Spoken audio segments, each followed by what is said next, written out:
Let's see here. Waiting to see if my stream starts up again.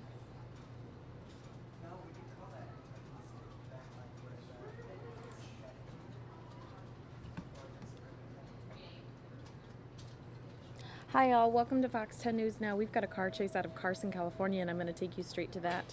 You can see that car moving at very high speed, all blacked out. We are breaking in a little prematurely, and we might actually dip back out before the 6:30 depending on when this car chase ends. But this is a car chase out of Carson, California. Currently happening. This is live.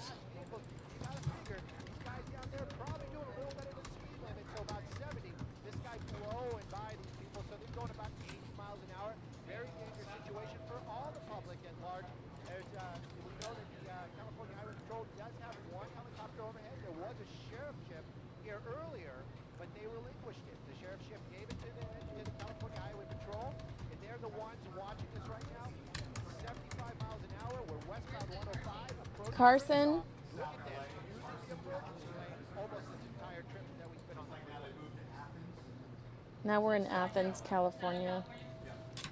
SoCal. Oh, whoa.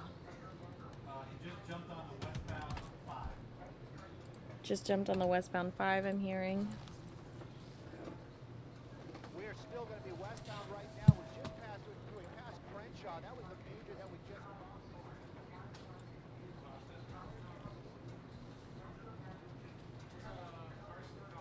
And this is something we have been watching for, it's been going on, we've known of for at least 10 minutes.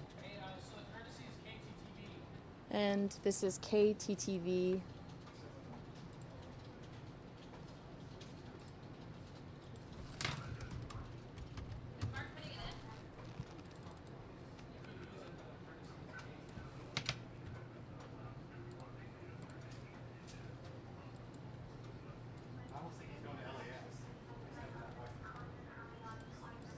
Overhearing, it looks like he's headed in the direction of LAX. Los Angeles International Airport.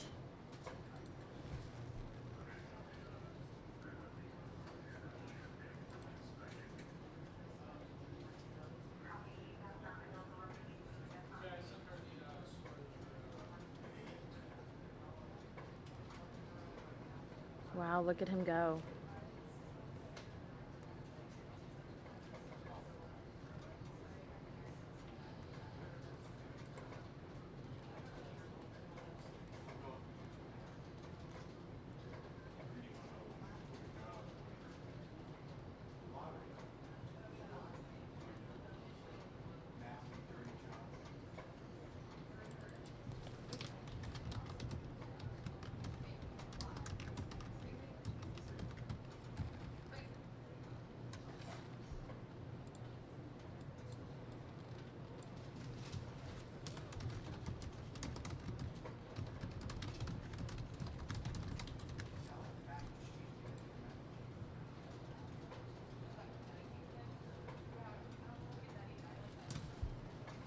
I don't see him on the screen. Hopefully we go back here pretty soon. Up there, you're slowing down.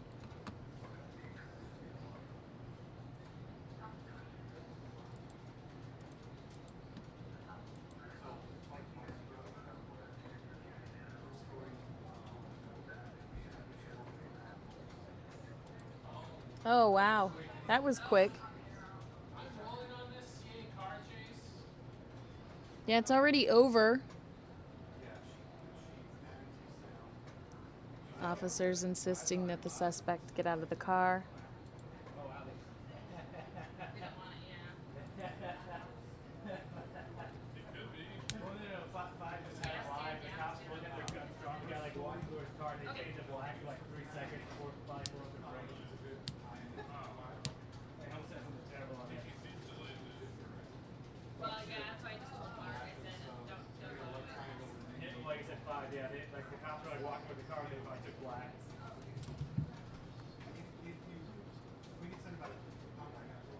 Whoa, he's trying to back up with the cops on the car.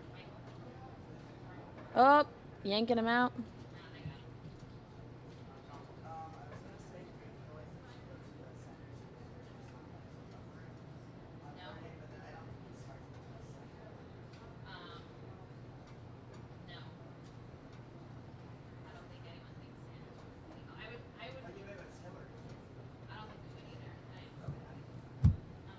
Cops apprehending the suspect.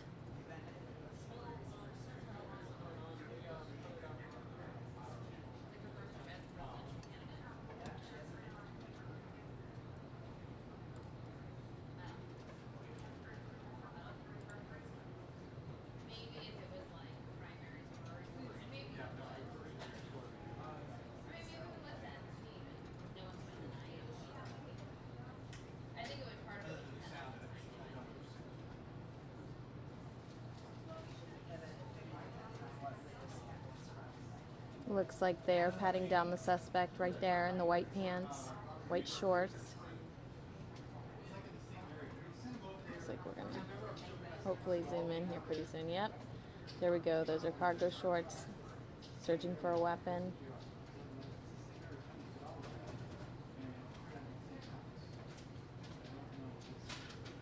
Temporarily lost the signal there, but hopefully we'll get it back here any minute.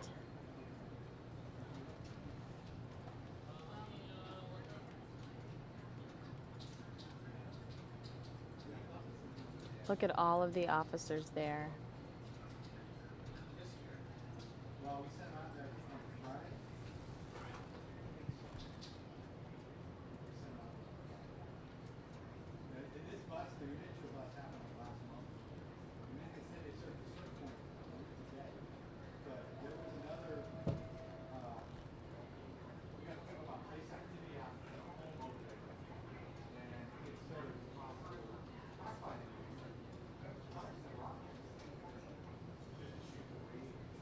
And I imagine that he has been read his rights. He has the right to remain silent. Headed into the back of that cop car. Oh, look. Is he going to get to sit in the front seat?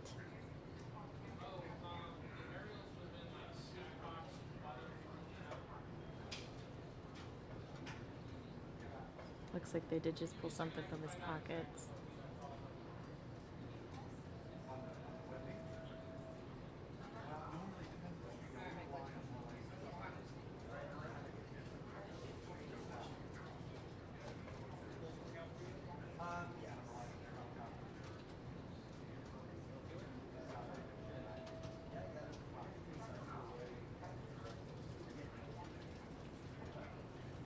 Holding up a lot of traffic.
Just sitting here watching this with you as the police are arresting the suspect. Hit some pretty harsh high speeds there for a little while.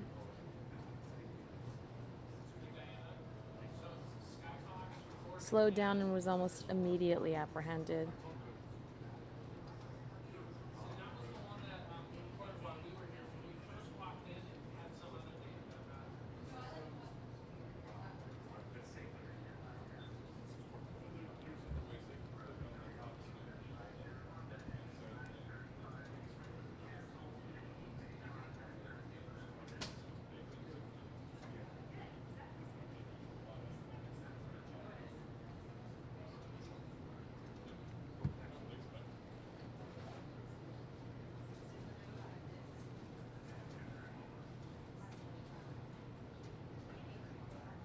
Okay, cool. All right.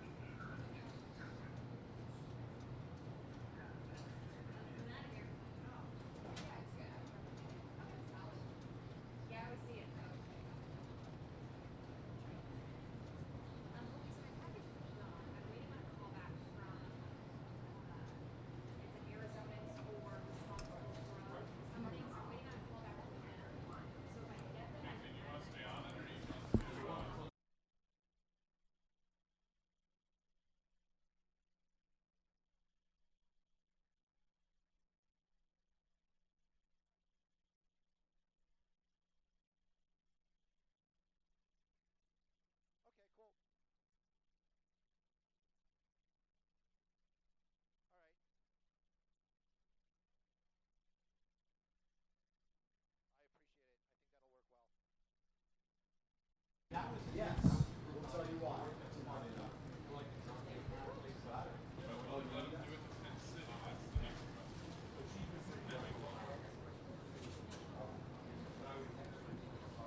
How's it going there, guys? Dude, I got great stuff. Slip case to case and then at the end. Perfect day.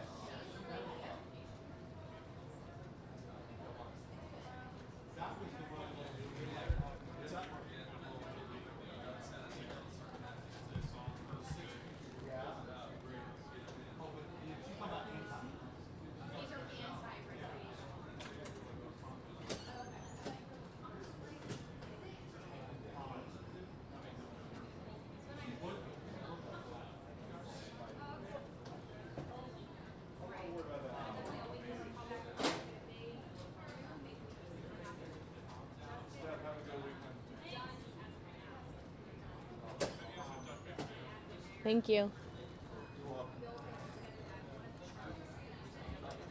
have a good night. You too. I will. Good show. Was it good? Did you watch it? Yeah, I did. I almost took that. Didn't. Too bad you didn't.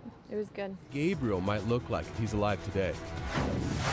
Two hikers who ran into trouble were rescued off of Camelback Mountain. One of them ends up in the hospital. Reaction to the arrest of a middle school janitor accused of spying on girls in the locker room. Plus, cleanup underway in the Southwest Valley from yesterday's heavy rain and flooding. And presidential hopeful Bernie Sanders gets his first congressional endorsement from an Arizona lawmaker.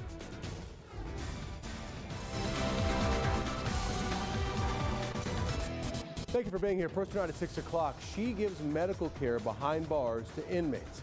But a nurse at the 4th Avenue jail is facing being locked up herself after deputies say she had a romantic relationship with a maximum security inmate at that facility in downtown Phoenix.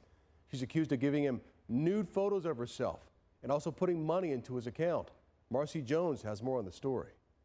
Officials tell us that the investigation into this forbidden love here at the 4th Avenue jail has been going on for quite a while. They say it all kind of came to light September 3rd. That's when they received information from inside of the jail that a nurse named LaTanya was carrying on an inappropriate relationship with one of the inmates in-house. Now here's how it all unfolded from there.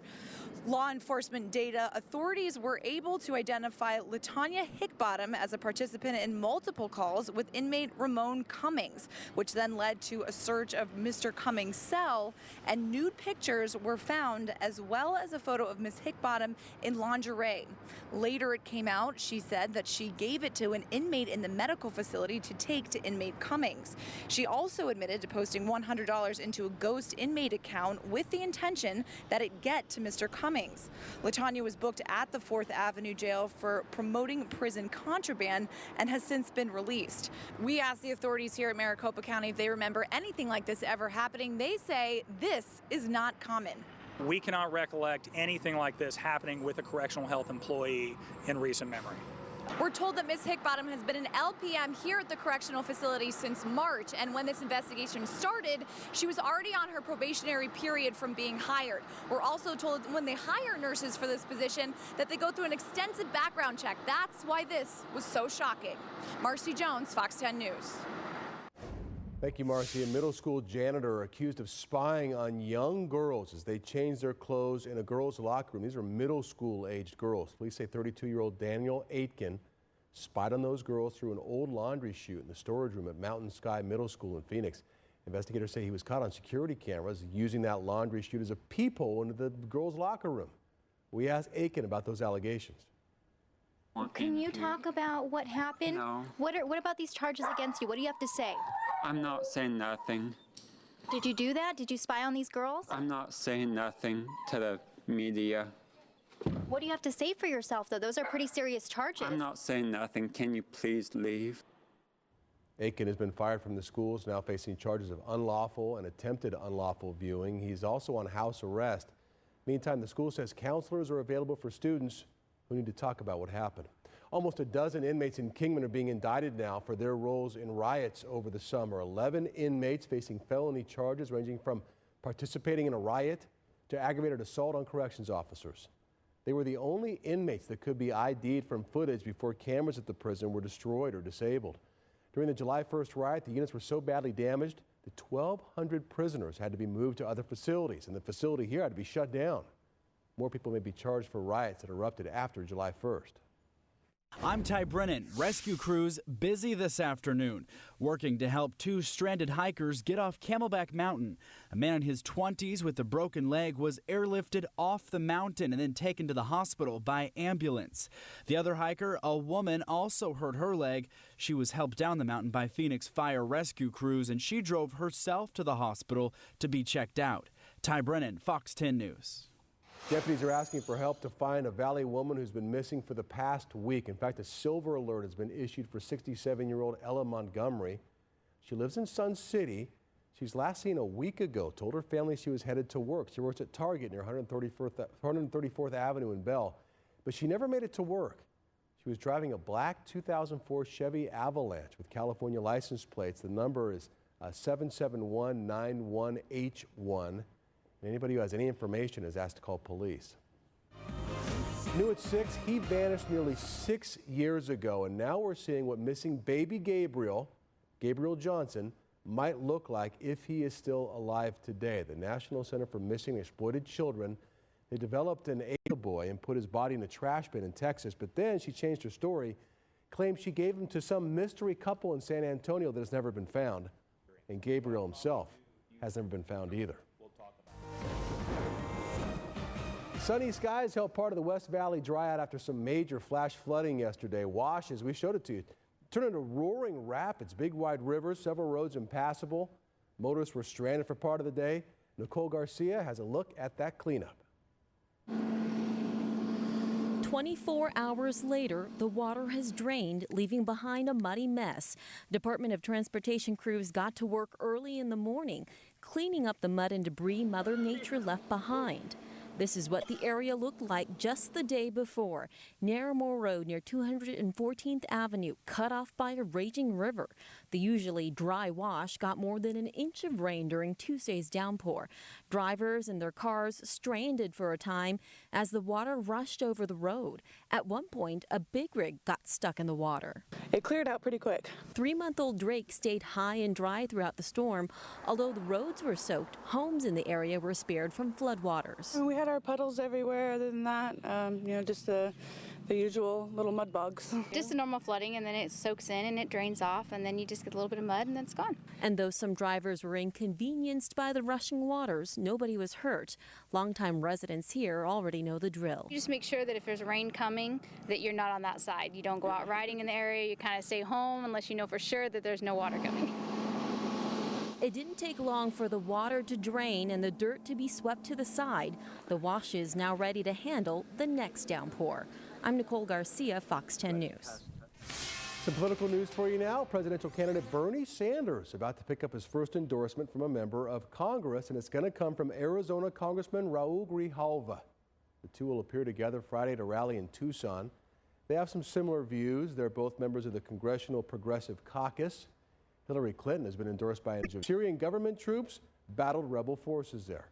President Obama is apologizing for an airstrike in Afghanistan that hit Doctors Without Borders, a medical center there, and Rick Leventhal has more. President Obama called the head of Doctors Without Borders to apologize for the bombing of a hospital in Afghanistan. Based on what the president has learned, he believed that it was appropriate for the United States to do what we've done before, which is to acknowledge that a mistake had been made, to offer an apology, to do so in a transparent way, to own up to our mistakes. Earlier in the day, the medical charity called for an independent investigation into the incident in Kunduz, which killed 22. The facts and circumstances of this attack must be investigated independently and impartially, particularly given the inconsistencies in the U.S. and Afghan accounts of what happened over recent days. We cannot rely only on internal military investigations by the U.S., NATO, and Afghan forces. Doctors Without Borders wants the bombing investigated as a war crime by an international commission established by the Geneva Convention. Though this body has existed since 1991, the commission has not yet been used. It requires one of the 76 signatory states to sponsor an inquiry. Governments up to now have never activated the commission. The tool exists, and it is time that it is activated for this purpose. Among those killed during Saturday's airstrike, 12 staff members of Doctors Without Borders.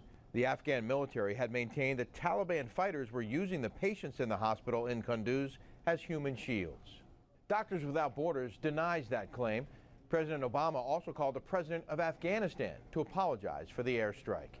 In New York, Rick Leventhal, Fox News. Also out of the war room tonight, the Senate approves a defense bill despite a veto threat by President Obama. It's a $612 billion measure, gives nearly $40 billion in additional money for fighting current wars. Still ahead, before the Suns take on the Sacramento Kings in their preseason opener, a big ceremony in downtown Phoenix. U.S. Airways Center is out, and now Talking Stick Resort Arena is in. What some of you say about a doomsday prophecy that today is the last day, it's the end of the world, is trending right now on social media. I guess this will be my last forecast then, huh? Well, it better be a good one. We'll make it a good one. We'll have that forecast for you coming up in just a few minutes. And keep in touch with me on social media, Facebook and Twitter. I'm Troy Hayden, Fox 10. We'll be right back. Tonight at 9, Troy Hayden. Some are freezing their way to better health. It's called cryotherapy, and it's really cold. As in hundreds of degrees below zero, some claim it helps with everything from stress and anxiety to sport injuries. Once they do it, they're hooked. I want to take you inside the chamber tonight. On Fox 10 News at 9. I'm not in it. I'm not in it. I'm not doing it. I'm not Ruts to do it. While we do have this commercial break, I am going to play some national packages for you. Typically we start 6:30 to 9, but we did have a car chase that got us going a little earlier. So we will continue with the show with some national packages and some maybe some local packages if I find some interesting ones, but we will kill the commercial break times with some bigger stories and then get on with our regularly scheduled program. Did someone say lobster season? No? All right. As lobster season is now officially underway, fisherman Michael Nickerson has proof that this season might just be better than last year. The whole boat caught 14 bugs. They're called bugs. All legal size, 3 1/4 inches minimum. Saturday night in the kickoff to lobster season, Nickerson along with a couple buddies came here just off Shelter Island. Oh man, we booked the trip about a month ago and just kept talking about it every weekend. Like, are you ready? Do you have all your gear? Nickerson says he wasn't sure if he would catch any lobster, but just a couple hours in, he says he was already planning his next lobster meal. They're going to be good for pasta, surf and turf, steak dinners. You know, I might even give one to my mom if she's lucky. And if you aren't familiarized with a couple ways to catch lobster, local lobster expert Mark Flahan shows us how. The first, hoop nets. They bait it, And then periodically, when they think they might have had something crawl on top of it, they'll pull it up and pull it up. Hopefully what they do is they catch the lobster inside of it. They go from there. And the second, old-fashioned lobster diving. So if you're a recreational diver, the way you catch them is by hand. So you go down to the bottom, you see one crawling around, and you got it. Flahan says it's still super early in the season, but so far... Beginning for the recreational people have been a little spotty because the water conditions weren't the greatest. So the people that kind of knew where to go because they'd scoped it out in advance, I think did pretty good. And good is a right word Nickerson would agree with. He says he already has 3 lobster fishing trips planned. First week of November, and then probably another one in December and January when the water is a little bit colder. Wow, that is a serious lobster story. They are all about that life. Up and we're With back. Troy Hayden in HD. The Gilbert Police Department has completed its final training session for officers to learn how to operate their body cameras. More than 150 of those cameras now assigned to 12 patrol teams, along with traffic and crime officers. 13 classes were held to train the officers to use the cameras, and they say the benefits of the cameras are improvements in investigations, employee safety, and also transparency to the public. In the budget battle, supporters of early childhood education in Arizona are fighting a plan to cut funding from the state's First Things First program. Right now, the program has a $236 million surplus. Republican lawmakers want to sweep $200 million out of that fund and then cut an additional $75 million in funding every year. The board that runs the program is fighting that plan, saying the money is already spoken for. The program funded through tobacco taxes, and any changes would have to be approved by voters. Big ribbon cutting ceremony held in downtown Phoenix to officially change the name of what used to be U.S. Airways Center. So now it is Talking Stick Resort Arena, and there's the big cut. It's the third time that the name's been changed on the arena. Opened back in 1992. Signs have been up for weeks, but tonight's ceremony makes everything official. Trending right now on social media, a doomsday prophecy from an online Christian group in Pennsylvania. E-Bible Fellowship said today is the end of the world, when the planet will be wiped out by fire. The dire warning based partly on last week's blood moon. So far, last time we checked, we're still here. Everybody's okay. And we asked some people in downtown Phoenix what they think. If it happens, it happens. I had a good life, had good friends, family, so if I wake up tomorrow and we're not here, no regrets. I think God has a plan for all of us, and when it's over, it's over. I would just like to accomplish doing well in my career and making it where I want to make it. I mean, you know, YOLO. I definitely feel confident that if the end does come, I kind of know where I'm going, you know. But I guess if there was one more thing I'd like to accomplish, it would be on Fox 10 News before everything. Well, wait a second. Now that's got me kind of freaked out. He's met his goal. So what happens now? Well, this topic has a lot of you sounding off on your Facebook page. We'd like to know what you think. Log on to our page, facebook.com/Fox10Phoenix, if you want to get in on the doomsday prediction. Still ahead, Dave Muncie's got to look at your forecast. As he said, maybe the last forecast he'll ever give. And be sure to follow us on Instagram. Share your images using the hashtag Fox10Phoenix. Your exclusive Fox 10 AccuWeather forecast with Dave, Corey, and Christy all day on the Valley's new country leader, 102.5 KNIX. Is it just me, or is our broadcast absolutely gorgeous? Those, the way that we had the graphics right there asking people to go to our Facebook page, I thought that was beautiful. That was a cool graphic. And then we've changed the bottom of our screens. Just beautiful blues. Sorry if I'm talking nerdy here. Talking a little nerdy. I'm sorry. Let's check on South Carolina. Oh, I clicked the wrong button. The cleanup has begun right now. We're in the back of a dry cleaners where you can see they're pressure washing the back patio. As you pan to the right, you can see what remains of the floodwaters, but those floodwaters were much higher. The mud residue left right up to here where I'm standing, and a lot of this is inside these businesses. As you can imagine, the cleanup is going to be costly. Someone asked Governor Nikki Haley today during a news conference what the cost was going to be statewide. Here is how she responded. I understand the interest and the urgency to know what the cost and what the number actually is. This is what I will tell you. We're not going to stop until we get everything we need to get back up and running and fixed again. That could be X amount of dollars. That's not my concern right now. My concern is that we're following the processes we need to with FEMA. My concern is that we've got good communications with the counties. My concern is that we've got the best people on the ground to do assessments. My concern is that we have asked for FEMA's legal team to come in to make sure that we are looking at every T crossed and every I dotted for all of those contracts that need to be done. And my appreciation is that the feds and FEMA have been extremely helpful in us moving forward. And so that's what I want people to know. This could be any amount of dollars. Let's get off of the dollars and let's focus on the recovery. The sun's out, the floodwaters are receding, the rivers have already crested here in the Forest Acres community and surrounding Columbia community, but it's not over for South Carolina. The governor said that the floodwaters are now heading downstream towards the low country, and communities downstream could be affected, experiencing some of the things that folks in the Midlands have already gone through.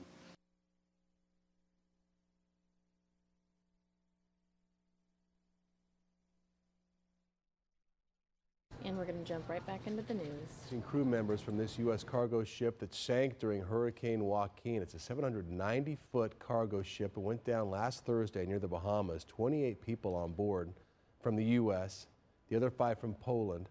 Investigators say the ship had some unexplained engine trouble during the storm, and so it couldn't turn into the waves, and the waves were smashing on its side, and it was probably just too much. So now they're looking for more answers for family members. Your exclusive AccuWeather forecast with Dave Muncy on Fox 10 News. This end of the world thing, is this Eastern time? That's what I was wondering too. Because that'd be like 9 o'clock for us. Yeah, right? And I called my wife and said, make me some brownies right now. That's how you're going out? Yeah. Having brownies? Calories don't Good mean for you. anything anymore. That's true. Yeah. Well, I hope they're wrong back there, you know. Well, we'll see here. We'll see. I'm going to speed through this so we can get some other things done if this is it. Hey, well, it's things have gone dark on us. You can see 80 degrees right now. We've got a few clouds out there. Winds out of the southwest at 7, 54 degrees on the dew point. The humidity now at 41 degrees, percent, excuse me. And then take a look at these numbers here. Yeah, these numbers are looking pretty good today because we're kind of cool around the valley. 82 at Fountain Hills, 79 right now. In Scottsdale, 81 in Glendale, 81 in Chandler, 79 out at Apache Junction. Hey, here are some of the rain numbers, and boy, they are impressive. Look at Buckeye, 1 1600ths of an inch.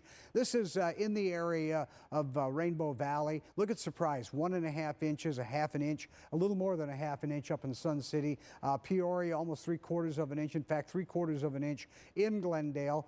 In Goodyear, a little over an inch. We get 60/100ths of an inch in Tempe, 71/100ths of an inch up in Paradise Valley, and 1 1/4 up in Anthem, and then just some scattered amounts around the East Valley. They don't get as much attention during this particular storm, and you can see still some moisture kind of hanging around the state here. We'll take a little look at it. You've got a little bit down here by Phoenix, threatening a little bit, but it goes away real quick. We do not have a storm in the forecast. We could throw one in if things get a little hairy here, but right now we're just kind of looking at some storms over in the east. We have a few of them down south as well, so it is fairly quiet across the state this evening. Temperatures, well, we go to 83 for the high, 81 in Mesa, 82 in Glendale, 104 is the record, 92 is the normal high temperature for this time of year. Other numbers that we have for you, Grand Canyon, 64 degrees, 60 at Flagstaff, 67 at Globe. We had 91 at Yuma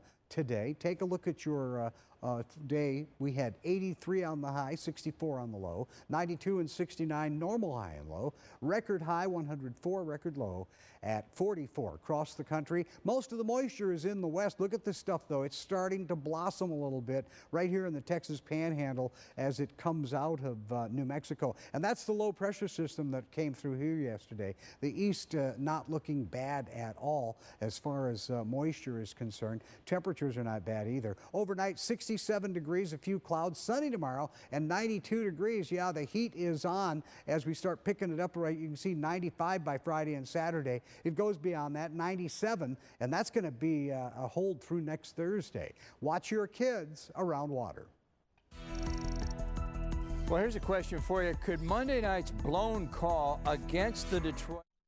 And guess what? I'm not allowed to show you NFL stuff, so I have to cut off Jude, but I love him. Sorry.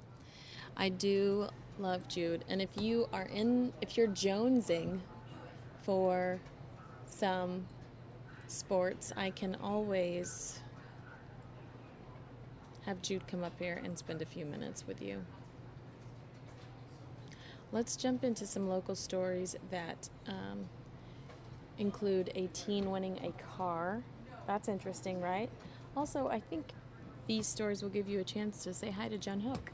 So let's do that. Blood, win a car. Sounds like a pretty good deal, and it's exactly what happened to one lucky teenager today during the United Blood Services annual car giveaway. And Courtney Griffin now has the story. About 45,000 people donated blood this summer. 10 of them were drawn to win a car. But now this car belongs to one lucky teenager. Oh, I'm so shocked. I don't even know what to think. You were the one that had your permit when you got pulled for this drawing. Now you have your license, though. I do have my license. About a month ago, I just got it. 17-year-old Olivia Hewitt sends many thanks to her dad, who's been the one encouraging her to donate blood. And she just happened to be the one on the very last day of the drawing that she picked her name. So, yeah, she's very excited. She turns 18 years old at the end of the month, so the car's signed over to her dad, at least for now. We're considering giving it to her sister, maybe handing her current car down to her sister and letting her drive that. So she's pretty excited. We never expected that. Sue Thu with United Blood Services says teenagers like Olivia tend to make the biggest impact. Teens give more blood in Arizona than any other age group, and it's wonderful to be able to reward Olivia in such a wonderful way. She's no stranger to giving. Olivia's already donated 4 times. This time around, she heard exactly who will benefit from her donation. Your blood is on hold waiting for this patient who receives ongoing transfusion. She's a female with sickle cell disease at an East Valley hospital, and she's gonna get your blood the next time she gets a transfusion. It's awesome. I mean, it makes me motivated to keep giving, you know? I mean, I give and I get something back. A win-win for everyone. In Scottsdale, Courtney Griffin, Fox 10 News. How about that smile on her face? That's great stuff. United Blood Service says they are always in need of blood donations if you want to help out. Wow, that's an awesome story. And she did seem sincerely grateful, and her father seemed like a kind man too. So excited for that family. And let's check out another story. This is from our 5 o'clock broadcast. Oh, we saw this earlier. Bina was very concerned about this story, as was I. And it makes you really kind of respect someone like Jessica Flores too, that her job was to approach this individual this alleged peeper, because I think that would be a scary situation to be in for Jess, but nope. Tonight, a middle school janitor arrested, accused of spying on young girls as they were changing their clothes. Very upsetting crime, as you can imagine, for the parents and the students at Mountain Sky Middle School. And that's where Jessica Flores joins us live now with more on this story. Jessica. Hey guys, that's right. Phoenix police say this man had been spying on these girls for about a month, and they say that he was looking at the girls through an old laundry chute. They say the man admitted to the disturbing crime. Name and date of birth. The middle school janitor before a judge accused of spying in on a girl's locker room. 32-year-old Daniel Aitken, now under house arrest, isn't commenting on the allegations. Can you talk about what happened? No. What about these charges against you? What do you have to say? I'm not saying nothing. Did you do that? Did you spy on these girls? I'm not saying nothing to the media. What do you have to say for yourself, though? Those are pretty serious charges. I'm not saying nothing. Can you please leave? Phoenix police say the janitor admitted to seeing at least one middle school girl in her bra and underwear. Mountain Sky Middle School started investigating Aitken after another worker reported the shelving in the storage room covering an old laundry chute had been moved. The school set up security cameras, and investigators say the footage shows the janitor entering the storage room, moving the shelving, and then using the laundry chute as a peephole into the girls' locker room. A lot of these girls, they ain't gonna feel comfortable. They're not gonna feel safe. Parents now having tough conversations with their children. I talk to her like I would talk to any other adult about it. Just be careful of your surroundings and be aware of your surroundings. And if you get a funny feeling, stay with it because you know that there's probably a reason for it. The district has fired the janitor, and school officials say that counselors will be available in the days to come for any student who needs support.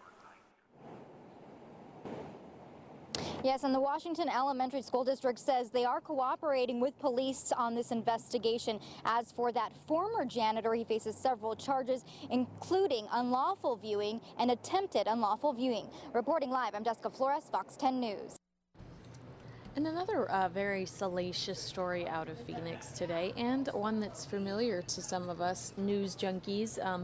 If you'll recall, there was the two men that escaped the prison and were allegedly involved in an affair with one of the women that worked there. Well, this one's interesting. A nurse in one of the jails was in a relation locally. It was apparently, allegedly, in a relationship with a person, and some inappropriateness went on. So let's get that full story from Marcy Jones. It almost felt, a lot of the stories today felt like storylines off of some soap opera or something. Very, very salacious, very tabloidy. A nurse at the 4th Avenue jail accused of having a romantic relationship with a maximum security inmate. Investigators say naked photos of the nurse turned up in the inmate's cell. Fox 10's Marcy Jones live at the jail tonight with the latest. What happened here? Well, we're told by Maricopa County officials that this investigation into this forbidden relationship has been going on for quite a while. It all kind of came to light on September 3rd when they received a tip at the jail that a nurse by the name of LaTanya was carrying on this inappropriate relationship with this inmate. Now, here's how it all unfolded from there. Through law enforcement data, authorities were able to identify LaTanya Hickbottom as the participant in multiple calls with inmate Ramon Cummings, which led to a search of Mr. Cummings' cell, and nude pictures were found of a female as well as a photo of Ms. Hickbottom in lingerie. Later that came out, she said that she gave it to an inmate in the medical facility to take to inmate Cummings.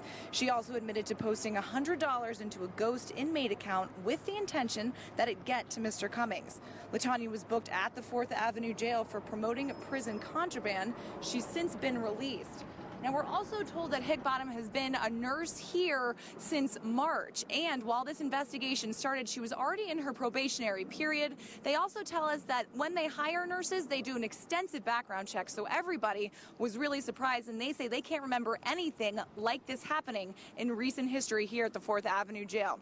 Reporting live, Marcy Jones, Fox 10 News. Marcy, thank you for Oh, what a weird story, an unnecessary story. Linda Williams was looking into tribal communities looking to expand their brands, and that's this aired originally during our 5 p.m. broadcast today. US Airways Arena in downtown Phoenix, gone. Now it's Talking Stick Resort Arena. Talking Stick's the multi-million-dollar resort and casino on the Salt River Pima Indian community. If you look around the valley, you probably notice some familiar names going up on arenas and concert venues, names you usually see on tribal casinos.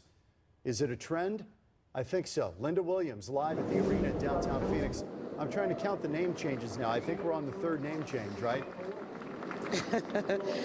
There are quite a few for a lot of different venues and arenas around the valley, John. Of course, it is becoming official right now. US Airways Center is becoming Talking Stick Resort Arena. Now, you look at the tribal communities and their casinos, they can make as much as $2 billion a year. And like any good business, the tribes are the ones that are doing well, are looking around to see if they can expand their brand. Jobbing.com Arena is now Gila River Arena in Glendale. Firebird Raceway was renamed Wild Horse Pass Raceway. Salt River Fields in Scottsdale.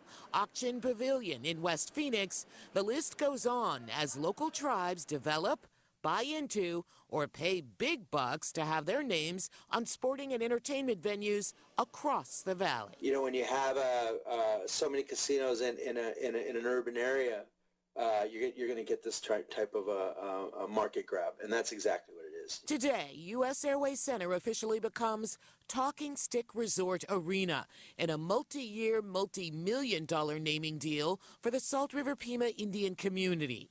Victor Rocha is a tribal gaming expert. He says with 7 casinos in the valley, the pie is being sliced thinner.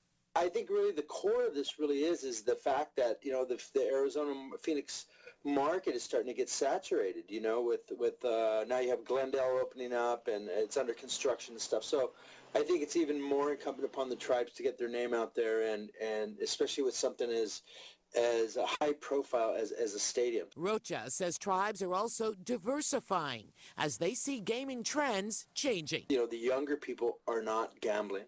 You know, they want to go to nightclubs, they want to socialize, they want to do selfies. What they don't want to do is sit at a slot machine.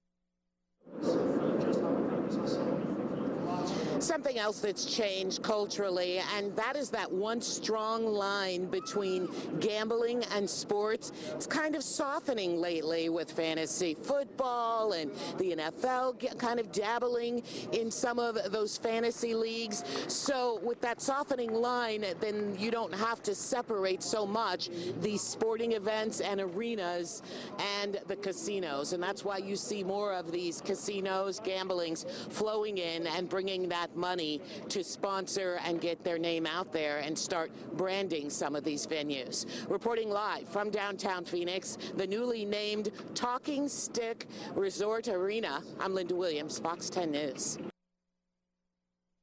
That's a long name. I like it. It's a long name, though. And it makes it very confusing when you need to go someplace that used to be called something else and you Google it.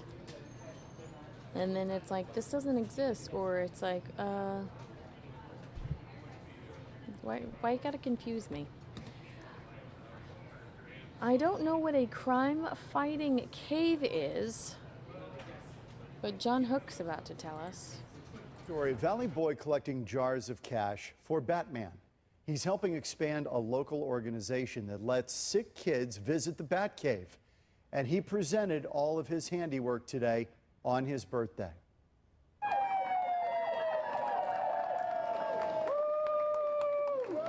A young Valley boy living with a challenging illness is giving back. Hey, this young man, Tyson Copeland, has set a goal for himself of raising 1,000 jars of change to help us build a new 35,000 square foot crime-fighting cave. And he did it. He did it. The crime-fighting cave, a recreation of the 1960s Bat Cave, complete with a Batmobile.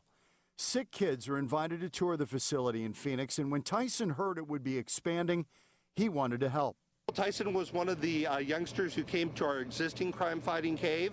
He was a guest back in March, and then in June he asked what he could do to help build our new facility. So Tyson began collecting jars of change, and today, on Tyson's birthday, he donated everything he had collected. The plans for the cave are to expand it to 35,000 square feet. As to what to do with all that extra space, when they asked me what do you think we should do with it, I immediately said we should build a replica of Gotham City in there. Only instead of Gotham City, it will be called Tyson City.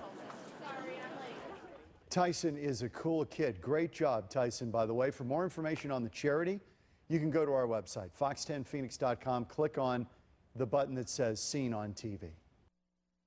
What a fun and sweet story. And if you are just joining us for the car chase, the way this works is you can drag there's a red line at the bottom of your YouTube screen, drag it all the way back, and you're going to see that car chase. So if you're joining us for a car chase, there's a red line at the bottom of your YouTube screen, drag it all the way back because we're currently streaming live, and you can catch that car chase. The suspect is quickly apprehended in the end, know that, but he does put up a fight, he puts the car in reverse while it's surrounded by cops, and he almost drags cops with the car, so it is pretty interesting. So just drag that line back, and you will find that car chase out of Carson, California, that's Southern California. But let's take a look at this weird story. This is a local story. A lot of people donate their body to science, and in this case somebody is being accused of doing something illegal with those body parts, which is all very confusing and gross. So let's check that out right now. This is a local story. Finally seeing justice. The owner of a tissue donation business pleading guilty in court today. His company had been under investigation for nearly 2 years, accused of misleading donors and family members who thought that their loved ones' bodies were being donated for research. Mark Martinez talked to several members of the families outside of court today. Mark joins us live now. Yeah, that's right, John. The owner of that business agreeing to a plea deal today in court. He'll be sentenced by the judge in December. But today, many of the family members of those who donated their bodies to the company say they feel the owner may be getting off a little bit too easy. Stephen Gore, the owner of the Valley body donation business Biological Resources, agrees to plead guilty to a Class 3 felony in court today. It all stems from a raid at the business in January of last year when federal investigators found vendors were provided with contaminated human tissue or tissue that was used in a way that was against the donor's wishes. In court today, family members of the deceased seeing Gore for the first time in person. And I just had to come to see what this animal looked like. When Gwen Aloya's husband Louis died of cancer in 2013, his body was donated to Biological Resources. Gwen says she now has no idea if it's her husband's ashes in the urn at home. I've been talking to a box. I don't know if it's Louis. But man, it's just disgusting. What they did was a selfless act of giving of themselves after they pass for science, for research, and to take that away from them without permission is wrong in every sense of the word. Michelle Leader's mom, Lynn, also donated her body to the business when she died of cancer. In an uncomfortable moment, Michelle and other family members found themselves riding the elevator with Stephen Gore moments after he signed the plea deal. It was so hard to just stand there and not say anything or do anything, just look at him. He said he was sorry. It looked like to his lawyer as he was walking out of the elevator right before the doors closed. And the judge could sentence Gore to as little as probation or from 2 to nearly 9 years in prison. Again, that'll happen in December. He will also have to pay $125,000 in restitution to the victims. Reporting live, Mark Martinez, Fox 10 News.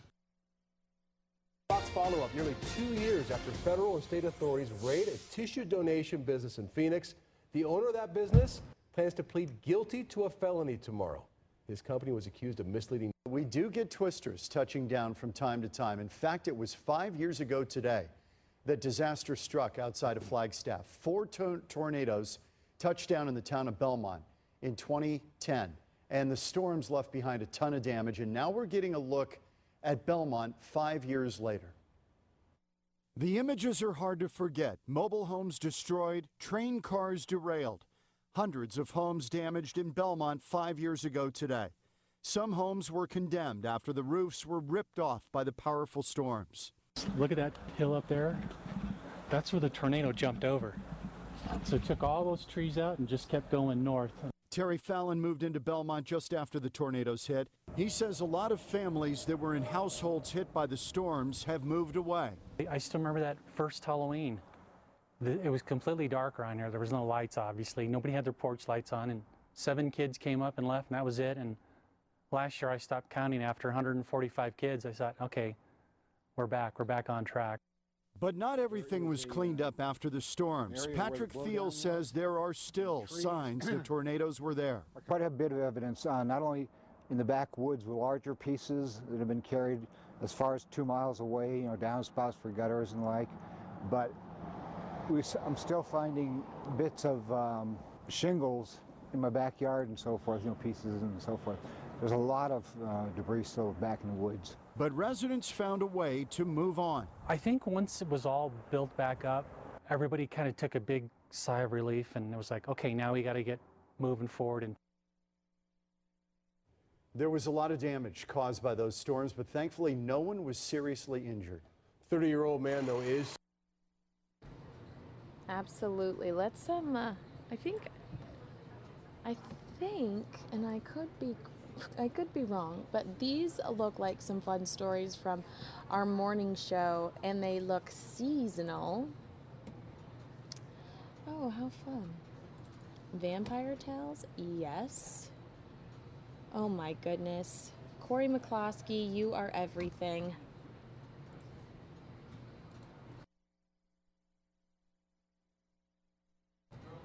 Here we go, I think. What is that? As lobster season is I don't now wanna watch officially that. underway, fisherman Michael Nicker. We just watched that.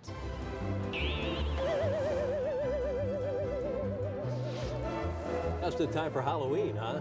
If you're looking for something to do. Something scary, Here but he is. entertaining. Yeah. Yeah, don't look at. I'm not the scary one. No, sometimes not you. Perhaps. Not in this crowd. In this crowd, I'm like Dennis the Menace, or maybe I don't know, maybe any one of the Ingalls girls. Compared to what you're going to see back here, because these are some scary people. Look at this guy, for instance. I'm not sure what his deal is. I don't know what his childhood was like. Doesn't seem like it was happy, that's for sure. But we are at Scorpius Dance Theater here, right at Central and McDowell, and if you've never seen this show, you're going to find out today why it's 12 years old and still kicking it, and they're nearly sold out. Still a few seats left for their closing weekend, but boy, it's very, very impressive. It's, of course, in the daytime with our lights on. It's not quite as dramatic as you might expect to see on a scary night here in the Valley, but this is the kind of action you're in for. It's I'd say it's probably a Sensu. I get it mixed up, Nicole. Sensu us or all? I think it's us. I think so too. Sensuous show. I can't. I always feel like I'm saying the wrong one. How about that? Very good. Well, you're the queen. We're watching some of your loyal. Are they loyal to you, subjects? Oh, absolutely. Of course they are. They have to. They should be. They are. Yeah, I'm the strongest one in the clan. So yes, you are. Yeah. Well, describe the plot of the performance. What happens? So we have Gavin Sisson plays the king. He's the king right up there. Yes, right up there in all his beauty. And he finds a forlorn girl who is brought in to hang out with all of the vampires. And I allow him to play with his food for a little while, and then develop a jealousy, in which case he is not being as loyal to me as he should. And you knew that was going to happen, didn't you? Well, didn't it seem inevitable? Well, he's a man, so, we have to put them in their place sometimes. Oh, don't we, though? Well, how do you describe the show to someone who's never been to it? And when they say, what are you doing this Halloween season, what do you tell them happens here? Well, I tell them that we present a full-length ballet done in contemporary dance style, in which case we have aerial and a lot of performance art is going on. It is a full-on story, in which case you will be introduced to all of these amazing characters, and as you are seeing right here, it is entertaining, it is visual, it is fun, it has a little bit of scariness to it, has a lot of sensuality to it. Yeah. And what's the age range? Is there an age basement for the tickets? Well, I would say teen through adult is the most appropriate. We do have children who come, but if the parents have exposed them to vampires and that kind of lore before, then they will probably be just fine. Very good. Well, Nicole, you're a noble queen. Well, thank you very much. You rule with Velvet Club. Thank you very much. All right, next time we get together, we'll get the nuts and bolts of how you can get tickets and an exciting journey that this whole troupe is taking.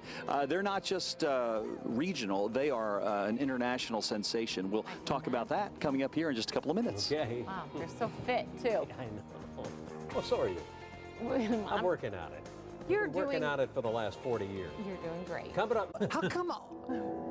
I have been tricked out of the studio so many times when there's so much good food back there, but you're not here. Yeah, we're at Scorpius Dance Theater at Phoenix Theater, and man, you are going to love this production. If you've never seen A Vampire Tale, this is their 12th year, and there's a reason they keep coming back.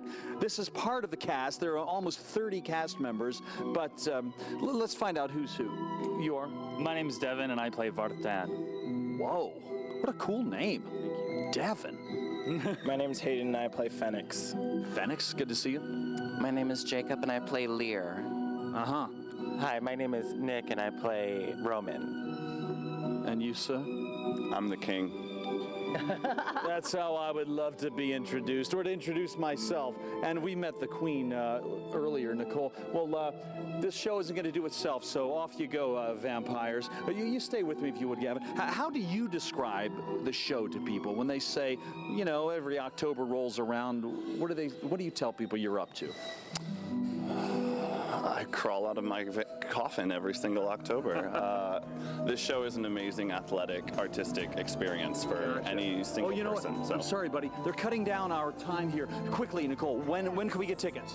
You can get tickets by getting a hold of Phoenix Theater or going to scorpiusdance.com, and it'll give you all the information you need. We are going to be having shows the 8th through the 10th this week.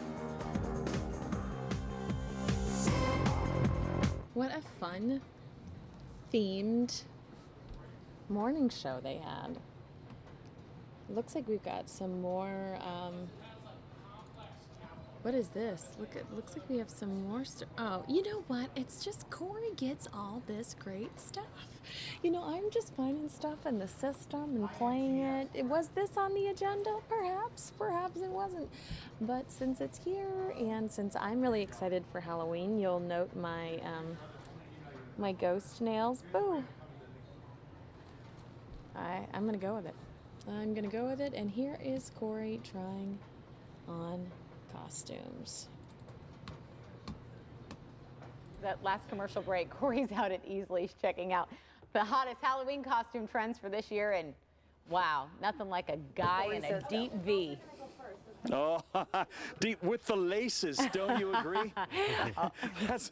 That's what sets it off so nicely. And this is Zenny. She's gone a little more conservative today. She's 8 months old, and it's age appropriate. I am not. I was alive during this decade, and I could have been wearing something like this, but my parents said absolutely not. Hey, look who's here. Debbie Easley. You know her from the yellow shirts. Everyone at Easley's wears one, and your business is fun. Our business is fun. We're so happy to have you. Well, we're so glad to be back. Step over this way with me, and you've got some really fun things coming this year. Let's send down our first couple of models, and we've got some traditional looks for sure. Our beautiful little girls. Come down and spin, girls. Give us some spins, ladies. Yeah, we love to see the spinning. All right. Hold them up. Don't bring them too fast. We want to make sure we see everybody. There you go. Go to Miss Ingrid. And then we've got Iron Man. Look at Darth Vader and his Stormtrooper and Boba Fett. Stand by, ladies. You're rushing past us now. Uh-oh. And who's that? Indominus Rex. Oh, let's hear you roar. Let me see you roar. I'm a big fan of that. Yeah. And of course, now for the super scary guys. The super scary, but the skeletons glow. It's always good, glow in the dark. Sure. And then now hold up here, young man. This is an exciting new addition to the world of costumes. How in the world is this accomplished? You know what? Well, with Jurassic Park and everything being so fun, that's why we have Indominus Rex. And this T-Rex right here. Yeah. Oh yeah, show us your short arms. Oh yeah, that's right. Yeah. And I can't reach my mouth. You can't reach your mouth? How do you eat anything? With my mouth. Yeah, you just I guess you can't pick grapes, though. Give us a spin around so we can see your whole costume. How's it kept inflated? There's a little tiny fan in it right here, 2 AA batteries, and is that just about the cutest thing you've ever seen or what? It is great. To my tail. What's that, buddy? Your tail is great. Say again? Huh? Yeah, that's okay. Come on to Miss Ingrid. Okay, bye, T-Rex. Talk whenever the microphone's not close by. Okay. All right. And Monsters, Inc., of course, and Minions, such a popular thing. Hi, cutie pie. That's the tiniest Sully I've ever seen. I know, isn't he just perfect? And one of the tallest minions that I've encountered. You know, at Easley's, there's no limits to your imagination. I love it. We'll bring everybody on out here for one last big look at the whole crowd, and there's so many options. And we can dress Mom to be elegant and beautiful and fun for trick-or-treating. Oh my gosh. gosh. Then here we have a couple more inflatables. Ghostbusters, look out. This looks like a super Easley right here. Oh, a big yeah. yellow person with a blue cape. Wow. You know, we're all here to help you all the time. Boy, I see the Krispy Kreme franchise happening up again. Right, huh? So. All right, well, bring everybody out here into the center. We want to see all your happy faces. And you're now open. This is your big time of the year. Yep. What are your your hours running through Halloween? This week we're 10 to 7. Next week we'll be 10 to 9. We're open Saturdays. We're open Sundays. 24 hours at www.easleys.com. Gotcha. Feel free to text me or email anytime. We don't want to leave anybody on hold too long, but when we have this much fun in the store, it's hard to get to the phone. So come on down and see us. Boy, I wish you could cut down on the enthusiasm. No way. Oh my gosh. There is no end to the enthusiasm, and you'll love Easley's if you've never been in. It is just one of the funnest, and that is a great word, shops in the whole valley. So whatever your age, you can get all dressed up. And Andrea, I don't know what Chris is wearing this year. Well, maybe I could offer up that option. I see Chris and Gary, maybe even, maybe the twins, Rick. Maybe Sal and Mario. They come in a whole bunch of colors. Okay. See you soon. You know, they also have magic tricks. They do, yes. Didn't we all go over there and rent costumes for Halloween a couple years ago? Remember that? That was a long time ago. Wasn't it just a couple years ago? Anyway. Welcome back to Fox 10 Arizona Morning. All right. Welcome back. It's Halloween time. It is. Here's Corey. Good morning again, you guys. You know, Debbie and I are standing in the midst of, you probably cannot even guess exactly, but how many thousands of little bits and hats, how many things are in the store? Any idea? About 20,000. 20,000. Well, there's no excuse for not looking great this Halloween. Am I right? Well, and for any size, any price, any time, it doesn't matter because you know, we're family here, as you can see, and the family's always here. Well, we're up to about 5 generations now, aren't we? Yes, this is Zenny. She's our newest member of 5th generation. Well, we love seeing her this morning. Well, tell me, you got a million wigs over here. They're great, and your prices on wigs, I must say, and I've been around town, they're very, very good. And you've got some new bits here. Everyone's into the Minions. Into the Minions, of course. We've got about 400 different kinds of wigs, about 500 different kinds of hats. That's not including the thousands of costumes and accessories and, you know, anything you need. This is suitable for maybe a steampunker or a chihuahua. Or if mom just wants to have a little something on while she's trick-or-treating, but maybe not in full costume. Yeah, I gotcha. Just something kind of cute. And your makeup selection, it's great. We know that for sure. I think we have the largest in Phoenix. Yeah, you probably. And we've got experts here all the time that can help you with makeup. What about the crazy scars and all that kind of stuff? And they're wonderful. Those are all special effects from Cinema Secrets. They're real easy to put on. And again, our makeup people can tell you how to do that. And any decade, any glasses, any costume you can think of, we can pretty much probably help you put together. Well, I'm really excited about this year. I think the weather's going to be fantastic. Well, that's my plan, and you know I plan that every year. I'm glad because it's so nice when it's cool and we can wear all kinds of fun stuff. Yeah, it certainly beats. Oh, look at this crowd. It beats the way Rick and I grew up trick-or-treating back east, where every year we're going to be a hobo again, so you can wear 15 layers. Or we got another zombie with a snorkel coat on. But thanks again, Debbie, and what a great selection. Wave it out, you guys. You're open today and every day, of course. Extended hours through Halloween. You betcha. We're 10 to 9 starting next week, 10 to 7 this week, and then, of course, 24 hours at www.easleys.com. All right. You see got you soon. it. All right. Trick or treats. The morning show has so much fun. I love them. I love Rick. I love Andrea, and I love Celeste. I'm always posting pictures with Celeste on my social media. We're gonna take it to some more serious news. Here is Troy Hayden with a package on Phoenix Children's Hospital. Oh, look at his sweet smile here. If you're looking for some holiday card ideas, a popular program at Phoenix Children's Hospital is back. This morning, the press has started printing PCH's annual Christmas cards. So we thought you'd like to meet some of this year's artists and check out their designs. It is a Valley tradition. For nearly 30 years, young cancer patients have designed holiday cards. Today, they rolled off the printing press. But share with me exactly what's going on here today. It's very important and very exciting. It is. This is a great day. We're kicking off the 2015 holiday season. We're unveiling the cards, the holiday cards, and that supports our Center for Cancer and Blood Disorders. The cards cost $5 for a pack of 5 cards, and as you heard, the money raised benefits the Center for Cancer and Blood Disorders. The young artists excited to see their designs take shape as the cards were printed. Alexis Savario says it was an honor for her artwork to be chosen. You know, they've helped me in a big way since I was 2 years old. You know, I've been there because I was a preemie when I was born, and to have something like this, it's very you know, I'm very thankful for what they do. So this is Willow.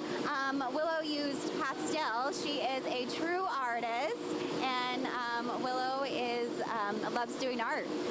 Willow, so share with me kind of your inspiration for the piece and using pastels and how much you love art. Oh, I love art, and what inspired me for this piece is Christmas morning. Like, you know, kids are waking up and jumping on the beds and, like, you know, just waking up the parents. It's time to open presents. Cameron, when you started putting this piece together, what was going through your mind, kind of your thoughts about PCH and what you really wanted people to feel when they saw your artwork? Well, I think it's just really kind of crazy that I even made a card that's going to be sold. Yeah. But I really think that I just wanted kids to, like, see, you know, Santa fall in the fire. Yeah, you see his feet kind of coming down through the fireplace there. Great job. Many more cards to choose from, and this is a holiday tradition many hope continues for years to come. Celeste Rodriguez, Fox 10 News. I do love seeing those cards every year. We have a list of where you can buy them on our website, fox10phoenix.com. When you get there, click Seen on TV. I love that story. What a sweet story. And of course, it's coming from my Celeste.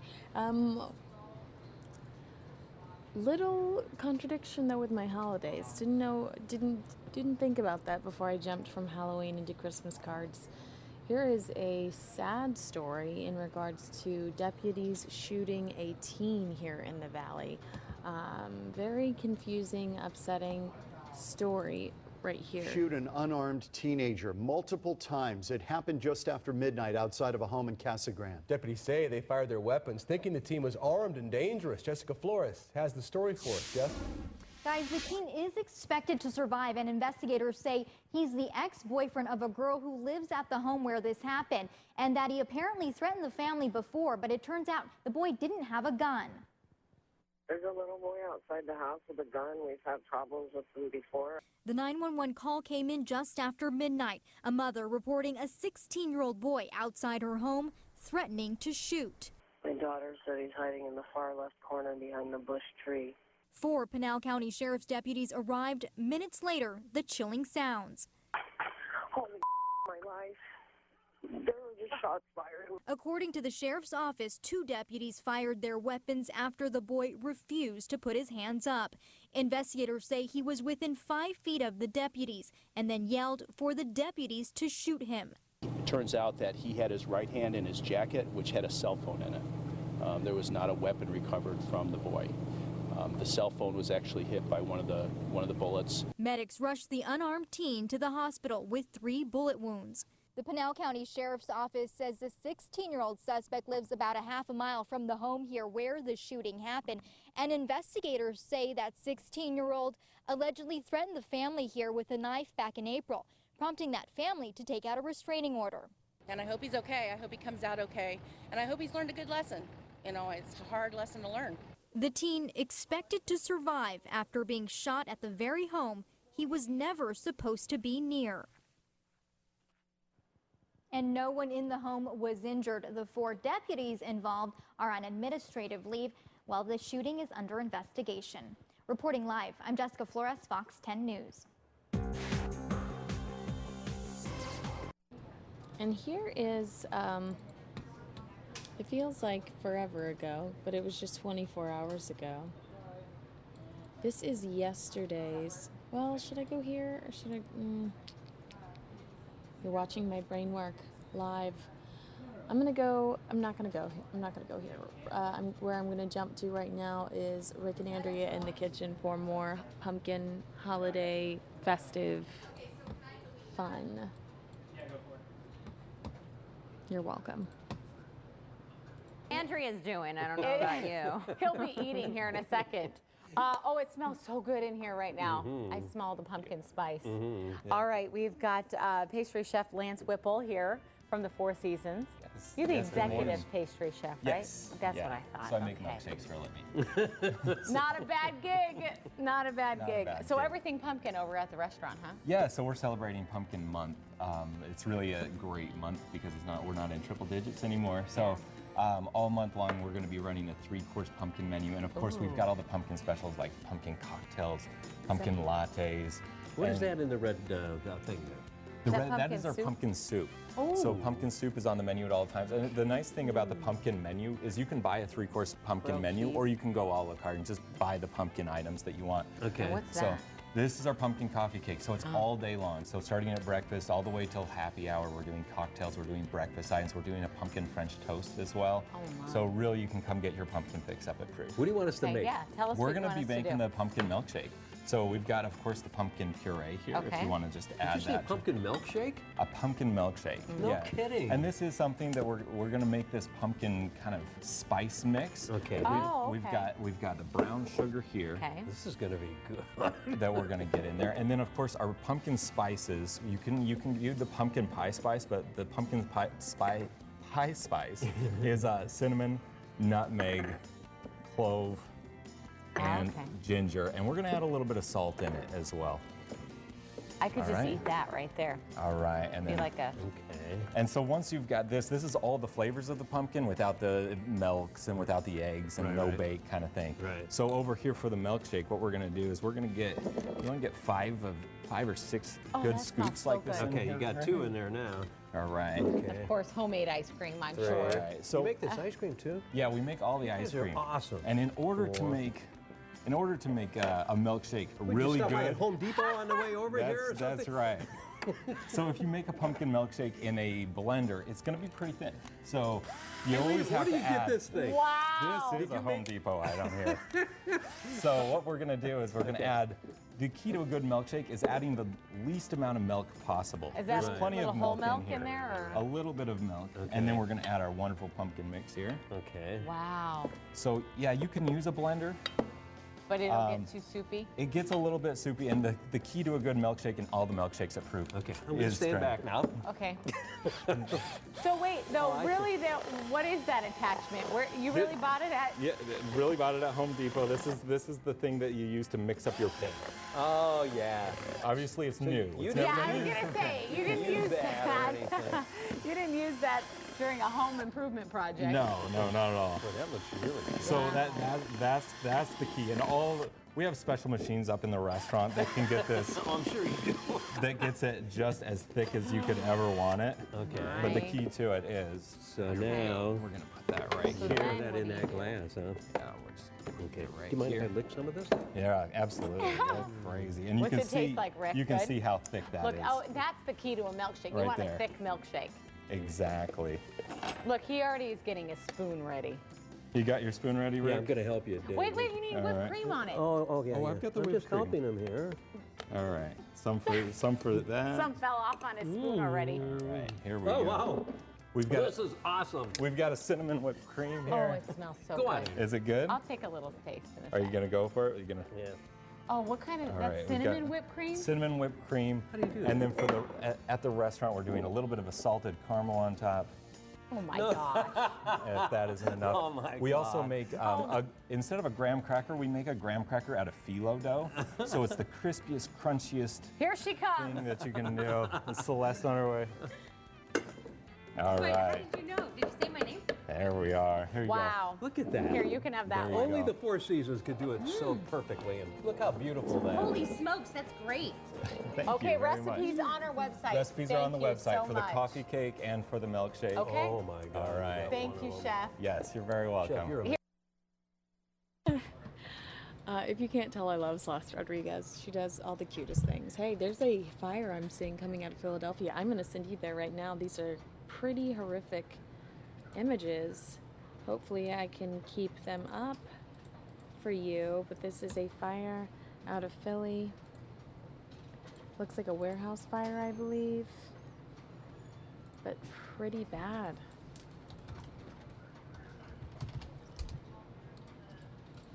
Ah, and unfortunately it looks like my signal's bad too.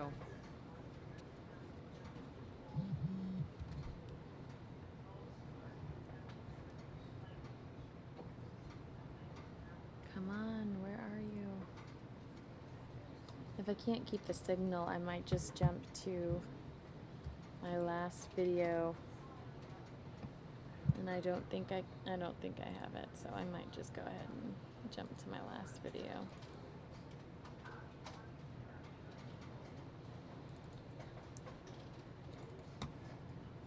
AccuWeather forecast with Dave Muncy on Fox 10 News. I was thinking Vanna White, John. There you go. That's fine. Either or. I think he had the little move to the side was the Vanna White move there. Good point. Hey, great morning. We had the temperature down to around 64 degrees this morning. That's a nice one. You have to go back a little bit to find that temperature again.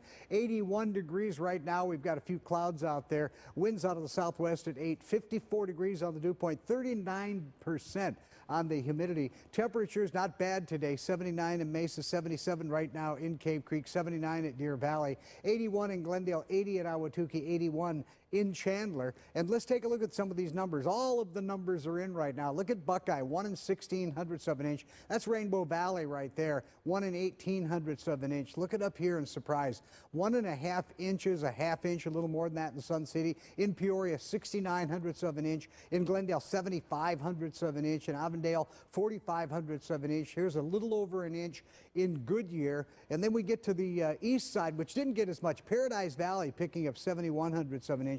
Anthem has 1 1/4 inches, and then 6000ths of an inch in Tempe, and the rest of them kind of minor to that, 1/4 of an inch or less. There's Sky Harbor at 1500ths of an inch, and that's the final total from the storm. High pressure pushing back in. We still do have a little low down here that's popping in, a little bit of moisture into the state. You can see the other low that moved through, the rotation around it as it moves on out of here, but it does move a little bit of moisture into the eastern areas of the state. 83 degrees for the high today, 81 in Scottsdale, 81 in Mesa, 82 in Glendale. 92 is the norm, 104 is the record for the day. Other numbers that we have would be 55 at Payson, 64 at the Grand Canyon, 79 in Casa Grande, 91 at Yuma. Here is your day, 83 on the high, 64 on the low, 92 and 69, normal high and low. Record high 104, record low at 44. Now across the country, you can see a little bit of active weather in the northwest here. That's helping to cool things off up there. This is that low pressure system that moved through here, moving out. The east not looking bad, drying out a little bit after a couple of days of pretty nasty weather. The west is cooling off. We still have a little bit of heat as far as the Gulf states are concerned, but the rest of the country is starting to see that it is fall, and they're reacting to that. Take a look at your night. It'll be a few clouds, 67 degrees. Then for tomorrow, 92 degrees. Yeah, the nights are a little bit cooler. Day's going to start heating up though, 92, 95, keep with those mid-90s. And then by Sunday, we're going to jump up into the 97 degree range, and we're going to stay there for a while. It's going to be a theme, in fact. And then you see the mid-90s by next weekend. Watch your kids around water. To Fox 10 Arizona Morning. Welcome back, everybody. The editor-in-chief of Arizona Highways Magazine, Robert Steed, is paying us another visit because it's that time of the year to see beautiful fall colors. Yeah, right? and we just happen to have some photographs. You just happen to have a few pictures? For a change, we thought we'd throw a few in. Okay. Well, where are we going to start? Well, here we're looking at our cover, and now we switched over to a Lockett Meadow. You want to go back to the cover? Can we go back to the cover first, or do we want to spend time with the cover? There you go. Okay. There you go. This shot up on the north rim of the Grand Canyon, up on the Kaibab Plateau, little side canyon called Lookout Canyon, and that's just the first of many beautiful shots in this issue. The next shot that we were looking at there, you know, we see a lot of images, as you know. I think everyone in our office sort of stopped in their tracks and raised their hand and said, I want that one on my wall. You don't see many shots like this, but this is up in Lockett Meadow, up near Flagstaff. Okay. Photographer tends to wait a little bit later in the day, so that blue is actually some twilight shooting through into those trees, but just a spectacular shot. And I heard you in the teaser talking about the most beautiful state, and this is the kind of thing people don't realize we have here in Arizona is fall color. Right. Oh my. This is down at the other end of the state. This is the Chiricahua Mountains down in the southeastern part, a place called Cave Creek Canyon, and beautiful fall color down there. They have a lot more hardwoods down in that area, so you get a little more variation in color, not just the golden aspen colors, but you've got oaks and maples and things down there too. So. Some more variety. Oh, wow. I love this. If you've ever gone, made the drive from Jacob Lake down to the Grand Canyon Lodge on the North Rim, you take that beautiful parkway, and this was, not literally shot out the window probably. I think the photographer probably set up a tripod and worked a little harder, but it's that easy to see. So if you head up there, the lodge is closing down for the winter, but the road stays open until they get snow up there. So and the fall color is probably just peaking up there right now. How long do the fall colors last, Robert? Well, that's the great thing about Arizona. It starts, beginning of September up in the high country, and we can get fall color as late as into November and even December in different parts. Beautiful. This is Lockett Meadow, the same place you saw that bluish hued photograph, obviously looking from a higher vantage point, but hikers hike right up into that's called the Inner Basin up there, and Humphreys Peak and the other San Francisco peaks up behind it. Beautiful, beautiful. Who took this picture? Do you know? A guy named Shane McDermott lives up in Flagstaff. Very aggressive photographer, gets out and goes to a lot of places that a lot of our old schoolers haven't been to. Well, he caught just the perfect day, didn't he, with the clouds and everything? Yeah. You were talking about the time of year. This one was shot in Aravaipa Canyon, which is sort of south of Globe, and this was probably shot in November, I'm guessing, or maybe even early December. The fall tends to hit a little bit later down in the lower elevations. So this is a wilderness area. Beautiful place to go hike. You can actually just hike along this creek here. Mountain lions and bald eagles are frequent visitors to this canyon, so you get to see a lot more than just the fall color. Beautiful. Arizona Highways magazine considered one of the best magazines in the world for photography because you have great material to work with. Arizona. Yeah, and it's so diverse, and we do have a lot of great photographers too. So this is the issue here, and it's out right now. Yep, out on newsstands now, and catch the fall. It comes and goes pretty quickly up north. So. And don't forget, do you have the calendar out yet? The new calendars are out too. Yeah, thanks for asking. It's time to get that calendar. Send it back to all your friends back east. That's right. And family and relatives. A great Christmas gift, and brag about how beautiful this state is. Exactly. Yeah. There's a lot to brag so about. much. Gorgeous, as always. Yes. Thanks, guys. What a great story, because when you think of Arizona, you don't necessarily think of fall colors, golds, that beautiful brassy orange, those reds. You don't really typically think of those colors. You think of dirt, green, cactus, cacti, brown. So I do appreciate that story. I'm glad we did that. I'm glad those photos exist. Now I am going to jump into Marco Rubio, who was speaking earlier today. I know you saw a few minutes of him towards the end of the afternoon show. However, I have the entire exchange for you right now.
Is it on?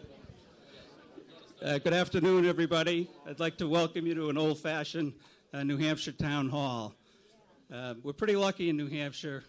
The rest of the country gets to learn its information about candidates for president through attack ads and maybe a snippet in the press. But you get to do it face-to-face, ask the questions and get the answers right from the horse's mouth.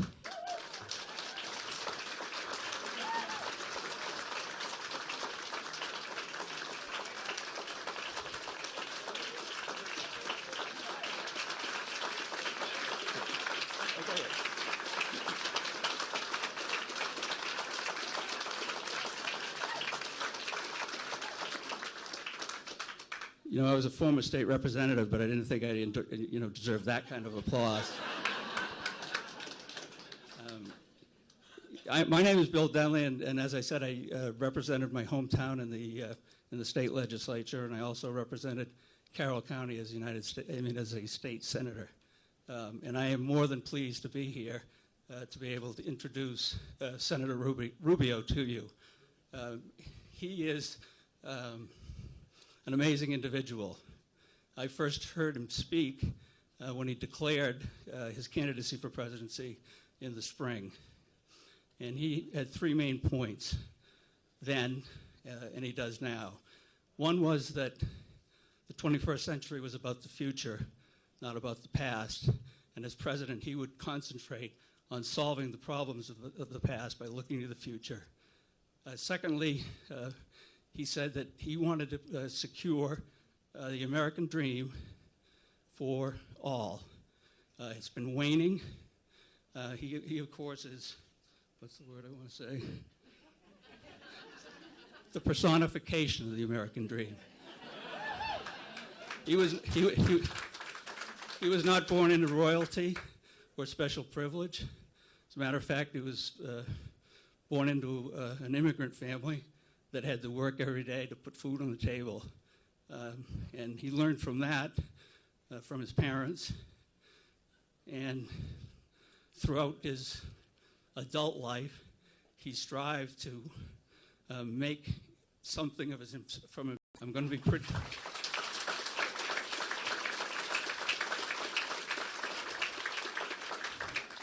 I'm a little nervous if you didn't notice.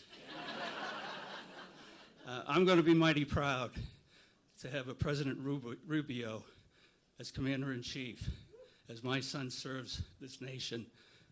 I also have my mom and dad here. Dad was off to officer candidate school more than 70 years ago. He enlisted in the Marine Corps after World War II.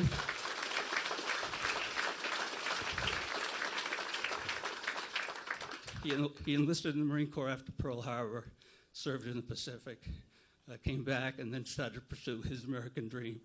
And I want to thank you, Dad, for your service.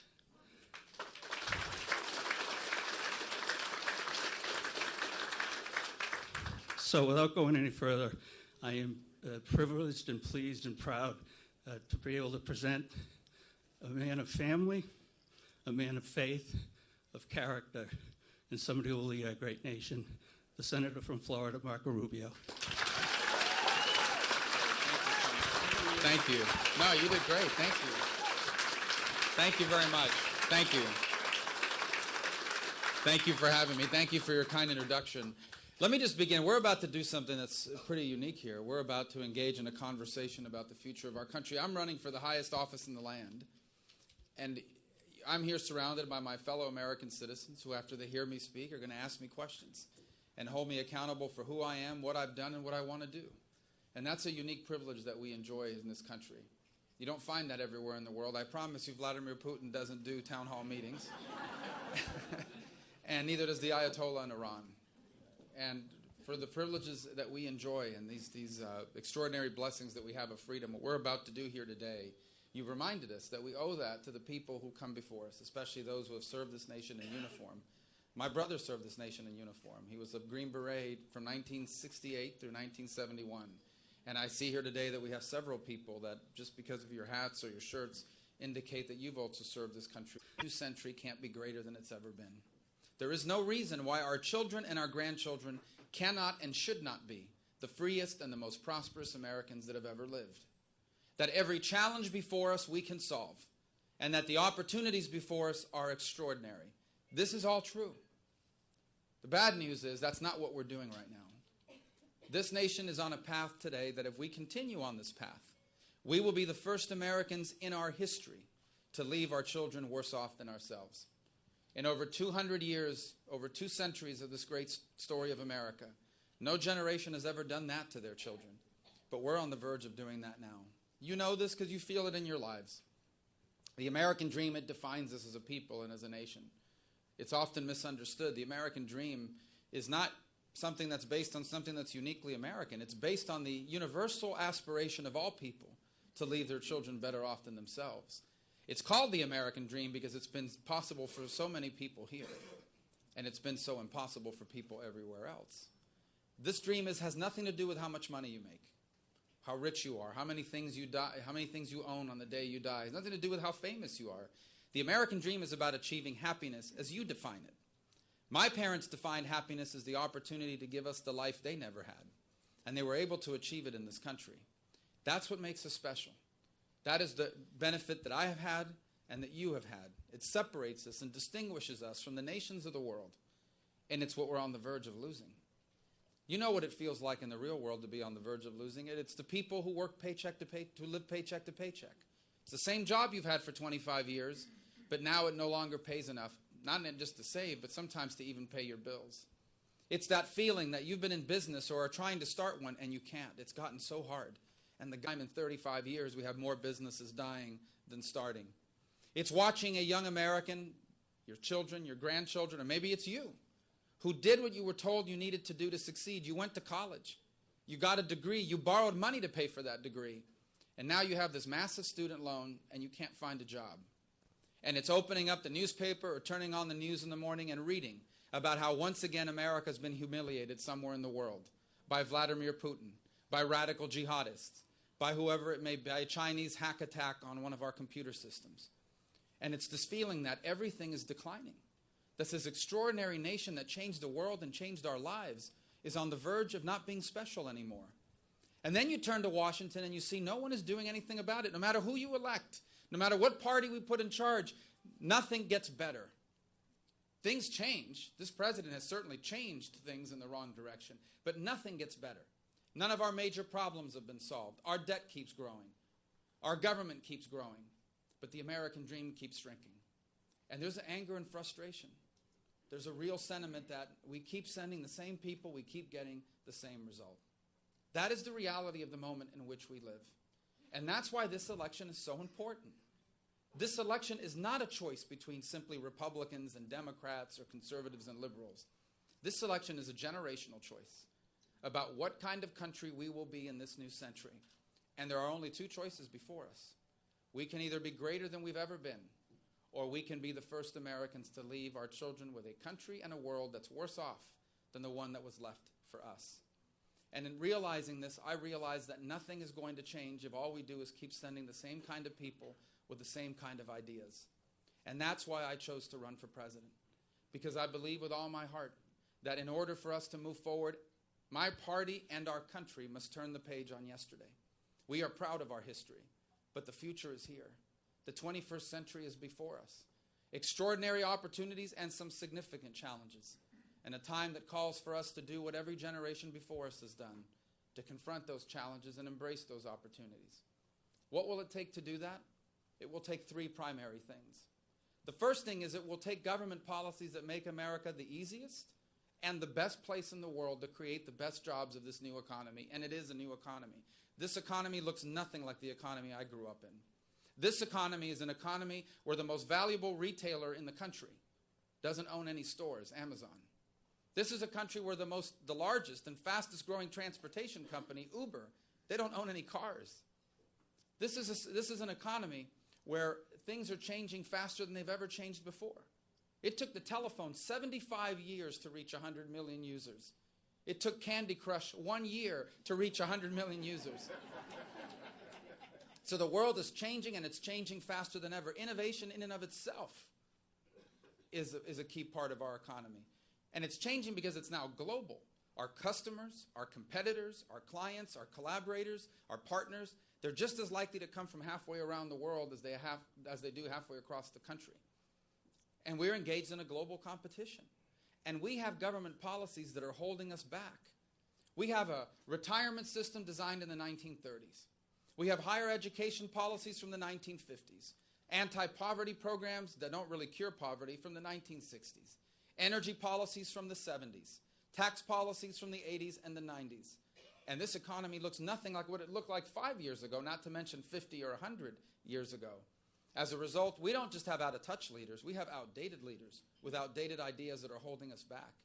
And that's why the time has come for government policies that allow the private sector to grow. Let me say something. If you ever hear a politician say, when I was mayor, when I was governor, when I was whatever, I created all these jobs, turn and run. Turn and run, because politicians don't create jobs outside of government. The private sector creates jobs. The job of government is to make it easier for the private sector to create those jobs. And that's what I'll do if I'm president.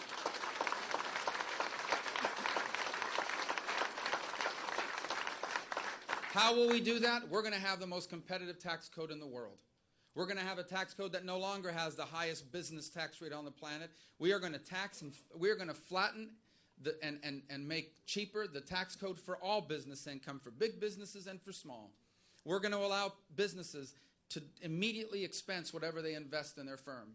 So the more people you hire, the more equipment you buy, the less you're going to owe the IRS that year, not 15 years from now. We're going to have a territorial system of taxation so that those $2 trillion of American corporate cash that are parked overseas in bank accounts come back here and are invested here to create jobs here. You know what $2 trillion is, other than a lot of money? $2 trillion is the equivalent of the Russian economy. That is the GDP of Russia. That is the GDP of Italy. And that's what's sitting in overseas bank accounts of American corporate cash that doesn't come back because we double tax them.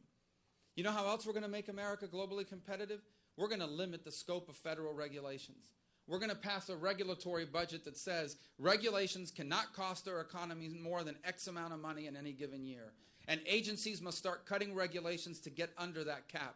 And if you're going to add new regulations, you have to cut existing ones to stay under that cap. We're going to balance our budget, not just through a balanced budget amendment, but by saving Social Security and Medicare. I'm from Florida. You may not know this. This is not well known, but there are a lot of people in Florida on Social Security and Medicare. My mother's one of them. So let me say right now, right up front, I am against anything that's bad for my mother. And here's the good news. She relies on Social Security and Medicare. I don't know what she would do without those programs. And the good news is we don't have to change anything for her or for anyone like her or for people that are about to retire. This is the truth. If we act now, we can leave Social Security and Medicare unchanged for people that are on it now and people that are about to retire. Because for years, the government's been taking the money out of their paycheck with the promise that those benefits are going to be there, and we're going to keep that. But here's the truth. For me, I'm 44. I feel 45, but I'm 44. And by the end of this, I'll feel 55, believe me. For my generation and people younger than me, our Social Security and Medicare is going to work differently. It'll be the best thing in the world, but it'll work differently or it won't exist at all. What do I mean by work differently? I'm going to have to retire maybe a year later than my parents did. If I've been financially successful, my Social Security benefits won't grow as fast as they grew for my parents or as fast as they grow for someone who's wasn't as financially successful. My Medicare benefit could very well be the option of taking my Medicare money and buying a private plan that I like better, the way Medicare Advantage works now. That's 30 years down the road for me, 25 years. I have time to plan for that. And that's not too much to ask of me after everything my parents and my grandparents did for us. And if we do that, we can save these programs, we can balance our budget, and we can leave it the way it is and even improve it for people that are on them now. When I'm president, you know how we're going to become globally competitive? We're going to fully utilize our energy resources. We're going to get rid of this ridiculous ban from the early 1970s that says we can't export our oil to the rest of the world.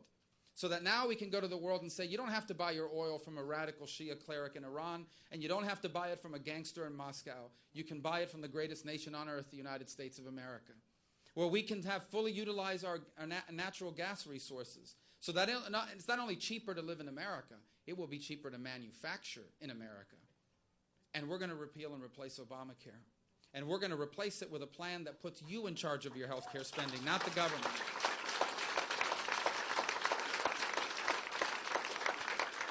A plan that says you control your own pre-tax health care spending, whether it's money your employer gave you, whether it's your own money, or whether it's a tax credit. And you will be able to use that money to buy any insurance you want, of the kind you want, from any company in any state in America that will sell with each other to get you to buy what they sell. And how do they fight with each other?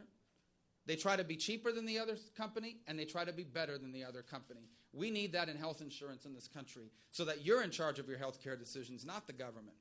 And if we can do these things I just outlined, it's more complicated than that, but I don't have 2 hours. But if we can do these things, this economy is not going to have a restoration or a recovery. It's going to have a renaissance. There's no nation on earth that can compete with us if we did this. This new economy is about innovation. We're the most innovative people in the world. This new economy is about productivity. We are the most productive workers in the world. And if we can do these things, we will have an economy that makes things again. We will have an economy that invents things, and we will have an economy that does things. A well-rounded economy that offers services, innovation, and manufacturing. And we, the private sector in this country, will create not just millions of jobs, but millions of jobs that pay more. Millions of jobs that pay more than the jobs we've lost, and millions of jobs that pay more than the jobs we have right now. But those jobs are going to require more skills than ever, different skills than the ones we're teaching now. And that's why the second thing we have to do is we must modernize higher education. First, we have to change what higher education means. At some point in the history of this country, we started telling kids, look, the smart kids go to college, and the kids that aren't smart enough, they're the ones that go to trade school, and that is a lie. That is a lie. And here's why it's a lie. Because a welder makes a lot more money than a philosopher. And yet, we produce a lot of philosophers, and not nearly enough welders. And so the kids that go to trade school aren't just smart, they're the ones that are actually going to have a job. And as president, one of my priorities will be to restart, reinvigorate, and prioritize vocational education in America again.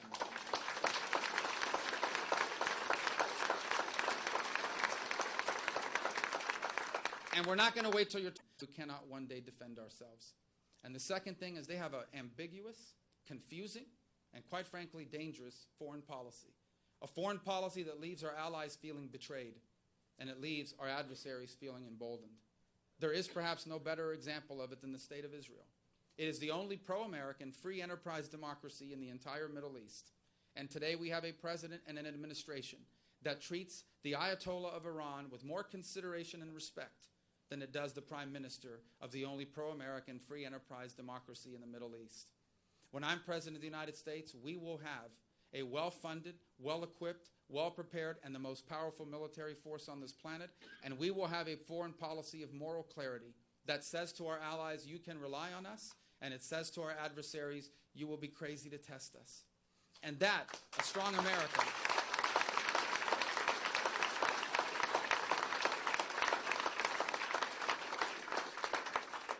the reason why we want a strong America is not because we want war, but because thousands of years in human history teaches us that it's the best way to secure peace. And so these are the challenges we face. And I outline them not to leave you depressed, but to show you that we can fix them, that every challenge before us can be fixed, but only if we turn the page. Only if we realize that if we keep promoting the same people with the same ideas, the next person in line, nothing will change, at least not fast enough to make a difference, at least not fast enough to reclaim how unique and special America should always be. Now, this is not new, these challenges we face. Every generation of Americans has faced great challenges. This nation was founded out of a great challenge. The founders of this nation took on the most powerful empire in the world when they declared their independence. Then we had a civil war, which was an extraordinary challenge. It was followed by a great world war, then a Great Depression, then a Second World War, and then a Cold War. We even survived disco music in the 1970s. These were incredible challenges. Some people like disco, I apologize. We've always faced great challenges. Ours is not the story of a nation that had it easy. Ours is the story of generation after generation over 2 centuries, confronting great challenges, solving them, and in the process embracing extraordinary opportunity. And you and I are the beneficiaries of this amazing story. Now it's our turn. Now the time has come for us to do our part. Now the time has come for us to do what those before us did, to rise up to the occasion, to confront our challenges and to embrace our opportunities and leave behind a country and a world for our children even better than the one that was left for us. And we're all called to this task. To those who have served us in uniform, they've answered the call, as well as those that are serving us now. Perhaps you're answering that call by volunteering in your community, or donating to charity, or even in the work you do in your business by creating employment for others. I've had the unique opportunity to try to answer that call in public service. And I do so because while America owes me absolutely nothing, I have a debt to this country I will never repay. For America is not simply the nation I was born in. It is the nation that literally changed the history of my family.